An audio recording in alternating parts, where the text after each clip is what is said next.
is Jacqueline Waller. And this is Terry TV, and together we are Women in Business. Today we have a very special guest that's not a woman, but nonetheless he's definitely a special guest. We have former Nashville police officer Vincent Hill, and he's also a current author of two really great books, one called The Playbook to a Murder, and also as well we have Incomplete Past. So Vincent, tell us about yourself, a little bit of your history, and bring us to the point of writing the books. Well, thanks for having me, first of all. I appreciate it on both ends. Well, I was Nashville police for 5 years. I started out in patrol, went to narcotics, and then went back to patrol. I resigned in 2006. I was raising my 10-year-old daughter at the time by myself, so it was time for me to leave the police department and become a dad. When I heard about Steve being killed on July 4th of 2009, and just the way Steve was killed, you know, I knew something didn't add up. Just a cop in me knew that. So I ended up speaking out about the case publicly. Dateline called me up. After Dateline, I wrote the first book, Playbook to a Murder. So you were pretty passionate about this case overall. Oh yeah, definitely. When the case first broke, Nashville police, who I was employed with, said it was a murder-suicide.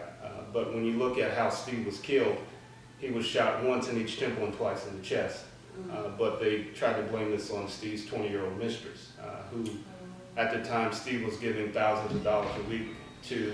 He had gotten her a Cadillac Escalade, taking her on trips across the world. So, you know, that in itself just didn't make sense to me. Okay. Wasn't there some sort of conflict of interest for you writing these books? No, because again, I'd left, 3 years before this happened. And, even if there was, the truth is the truth. And justice is justice, and right is wrong. Right is right, and, wrong is wrong. So, that's what I'm focused on. Understood. Okay.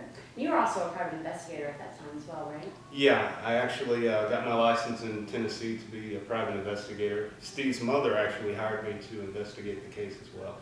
And I charged her $1 to take the case. A whole $1. $1. She gave me 4 quarters. Okay, all right. And tell us a little bit about the books, The Playbook to the Murder, and then what led you to writing your second book? Well, as I said, I was on Dateline NBC back in 2009, shortly after it happened. I gave this interview that lasted a good hour and a half from A to Z, how this case was not a murder-suicide. And when I watched the show, it was like they showed me for 30 seconds saying, hey, this guy said it's not a murder-suicide, and he's an ex-Nashville police officer. Like, that's it, so more and more people after the show wanted to hear what I had to say versus like Eddie George that was talking about how athletes cheat on their wives, yada, yada, yada. So I ended up writing Playbook to a Murder, and it came out in 2010. In 2013, I was on ID Discovery with Aphrodite Jones, True Crimes with Aphrodite Jones. And after that, more people knew about Playbook to a Murder and wanted a follow-up. So I came out with Incomplete Past. And both of them seem like they are really easy reads, quite honestly, because I know with most books, textbooks, they're really thick, right. Got a lot of pages, but these seem to be pretty easy reads. Right. So what company did you go through to publish your books? Well, they're both self-published through a Okay. company called CreateSpace.com, and they're partnered with Amazon.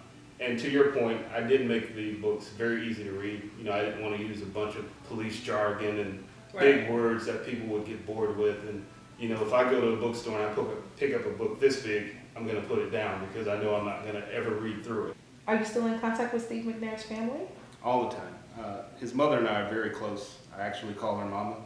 I go to the ranch every year, the 4th of July. We have a memorial for the day he was killed. So what's next for you with your the books and being seen on television? Like, what's your next move, and where do you see yourself in the next year? Well, in the next year, 2015, the plan is to do 2 documentaries on the book, Playbook to a Murder and Incomplete Past.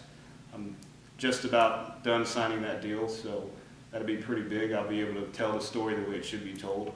I should have writing rights, creative rights, and producer rights. So looking forward to that.